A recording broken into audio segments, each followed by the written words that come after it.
মুসলমানদের পশু কাটার সময় আসে, তখন আমাদের ভেতর থেকে গন্ডগোল আমরা শুরু করি, গাই আমাদের মা, গাই কাটা যাবে না। কি বলি তো, এদিকে হয়তো বলে না, অনেক দিকে আন্দোলন হয় দেখবেন, গরু কাটা যাবে না। আচ্ছা গরু কাটা যাবে না কেন? গরু আমাদের দেবতা। আচ্ছা গরু যদি তোমাদের দেবতা হলো, ব্রহ্ম বৈবর্ত পুরাণ ভালো করে মন দিয়ে শুনবেন, এর জন্য স্টেজে দাঁড়িয়ে আমি বারবার বলি পড়াশুনো করুন। ব্রহ্ম বৈবর্ত পুরাণ কৃষ্ণ জন্মখণ্ড 106 নম্বর অধ্যায় 61 নম্বর 62 নম্বর 63 নম্বর শ্লোক পড়ে নিন। রুক্মিণীর বিবাহের সময় 1 লক্ষ গরু বলি দেওয়া হচ্ছে ভোজন করানোর জন্য। 1 লক্ষ গরু।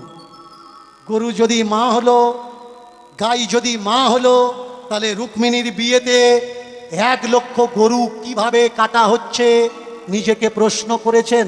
আমাদের ধর্মগুরুদের জিজ্ঞাসা করেছেন যে আমাদের ধর্মগ্রন্থে গরু কাটার প্রসঙ্গ কিভাবে আসে? আমাদের দেশে যে যজ্ঞগুলো হয়, গোমেদ যজ্ঞ, ভালো করে শুনুন, গোমেদ যজ্ঞ।